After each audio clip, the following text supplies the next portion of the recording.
pastinya sendiri. Ya tadi mungkin kita sudah singgung dengan sedikit tentang daftar bahan makanan penukar nih. Gitu. Jadi daftar bahan makanan penukar itu salah satu yang penting juga diketahui bagi penderita diabetes.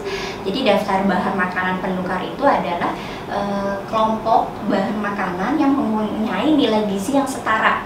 Contohnya, mungkin teman-teman masih bingung ya, jadi biar lebih mudah kita pakai langsung dicontoh. Oke, nasi kurang lebih satu penukar itu terdiri dari 100 gram atau 3/4 gelas. Nah, teman-teman pada suatu ketika bosen nih ceritanya makan nasi gitu, pengen mengkonsumsi aneka ragam makanan yang lain. Boleh, jadi misalnya boleh diganti misalnya pada suatu ketika pengen makan kentang.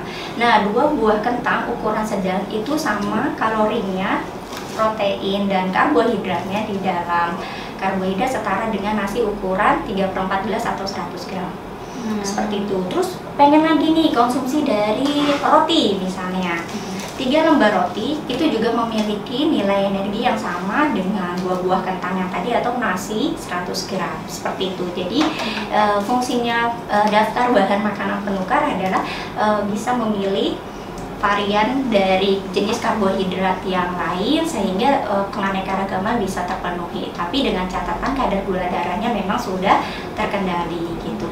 Jadi nggak ada lagi nanti kalau teman-teman sudah tahu daftar bahan makanan penukar, makan nasi dengan balado kentang, dengan mie goreng ya, karena kan semuanya sama-sama sumber karbohidrat seperti itu. Jadi bisa diminimalisir, jadi memilih menunya lebih bervariasi. Kemudian lauk hewani, begitupun dengan lauk hewani.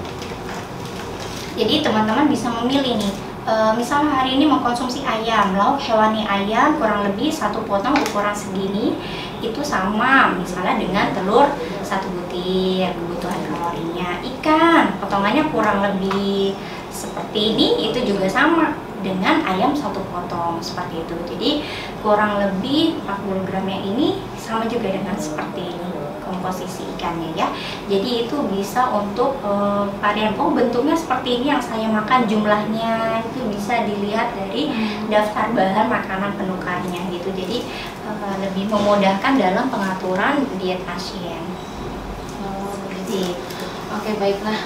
Wah, banyak banget ilmu yang kita dapat ini. Jadi tidak tahu makan makanan apa aja yang boleh atau enggak. Ini sebenarnya berlaku untuk semuanya ya, bukan cuma untuk penderita diabetes saja. Cuman dikhususkan untuk diabetes lebih banyak lagi yang harus diperhatikan. Berarti kalau yang tadi Mbak Dea bilang waktunya sesuai jadwal, misalnya kalau kita makan pagi jam 8, itu harus selalu jam 8. Ya, kurang lebih seperti itu. Berarti teman-teman kalau misalnya teman-teman penderita diabetes, diatur pola makannya itu disesuaikan aja. Jangan hari ini jam 8, besok jam 9, besok jam 7, besok jam 10. Itu nggak baik ya Mbak Dea? Iya, betul. Baiklah, ada pesan-pesan Mbak Dea mungkin buat teman-teman yang penderita diabetes atau yang bukan diabetes agar terhindar dari diabetes? Baik, untuk penderita diabetes sebaiknya apabila belum pernah melakukan konsultasi kepada ahli gizi atau belum tahu nih sebenarnya pola makan saya seharusnya seberapa, karena kan biasanya penderita diabetes itu ada yang menggunakan insulin ya untuk dalam terapi farmakologisnya. Nah itu boleh berkonsultasi supaya tahu pola makan yang tepat tuh seberapa banyak sih yang harus kita makan. Nah itu sebaiknya dikonsultasikan terlebih dahulu, jadi nanti bisa diikuti selanjutnya diterapkan di rumah sehingga diharapkan kadar gula darahnya bisa terkendali. Kemudian bagi teman-teman yang masih mudah-mudahan tidak terkena diabetes segitu, untuk menjaganya agar pola makan kita juga tetap baik ya, jadi diusahakan tetap memenuhi prinsip gizi seimbang ya gitu, sehingga pola makan kita juga dapat terukur ya, sehingga penyakit-penyakit degeneratif jauhlah dari kehidupan kita sehari-hari. Ya, baiklah teman-teman, itu dia ilmu-ilmu yang kita dapatkan dari ahli gizi kita di RST. Jadi teman-teman jangan lupa menjaga asupan gizi seimbang biar terhindar dari penyakit, apalagi yang diabetes. Nah, kalau teman-teman mau diet dan lagi ke RST, bisa langsung konsultasi dengan Mbak Ade. Mungkin ya Mbak ya, Mbak Ade juga standby di poliklinik ya Mbak Ade, di poliklinik RST. Jadi teman-teman yang nanya-nanya atau apa bisa datang ke RST aja. Oke, baiklah, sekian dari saya. Terima kasih atas waktunya. Semoga ilmu-ilmu dari kita bermanfaat buat sahabat RST semua.